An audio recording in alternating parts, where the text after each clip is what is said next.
काते के शिव के मानाई हो शिवा मानस नाही।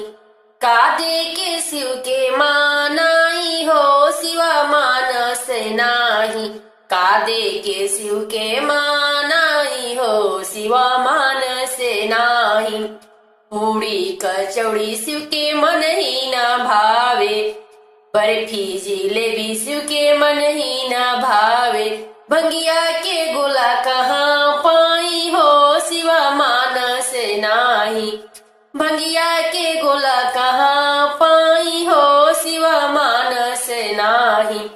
कादे के शिव के मानाई हो शिवा मानस नाही। हाथी से घोड़ा शिव के मन ही ना भावे। हाथी से घोड़ा शिव के मन ही ना भावे। बसहा बैल कहाँ पाई हो शिवा मानस नाही। बसहा बैल कहाँ पाई हो शिवा मानस नाही।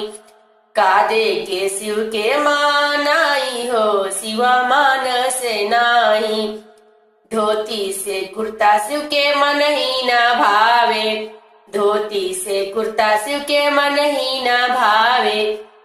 मिर्गा के छाल कहाँ पाई हो शिवा मानस नाही। मिर्गा के छाल कहाँ पाई हो शिवा मानस नाही।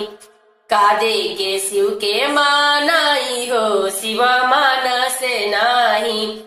महला दो महला शिव के मन ही ना भावे। महला दो महला शिव के मन ही ना भावे। झोपड़ी मड़ैया कहाँ पाई हो शिवा मानस नाही। टूटही मड़ैया कहाँ पाई हो शिवा मानस नाही। कादे के शिव के मानाई हो शिवा मानस नाही। गाजा से बाजा शिव के मन ही ना भावे। आजा से बाजा शिव के मन ही ना भावे। डमरू के बाजा कहाँ पाई हो शिवा मानस नाही।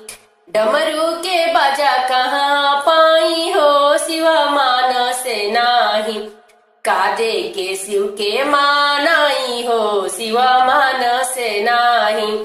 कादे के शिव के मानाई हो शिवा मानस नाही। कादे के शिव के मानाई हो शिवा मानस नाही। हार से चैन शिव के मन ही न भावे। सोना से मणि शिव के मन ही न भावे। सर्फा के माला कहाँ पाई हो शिवा मानस नाही। सर्फा के माला कहाँ पाई हो शिवा मानस नाही। कादे के शिव के मानाई हो शिवा मानस नाही। कादे के शिव के मानाई हो शिवा मानस नाही।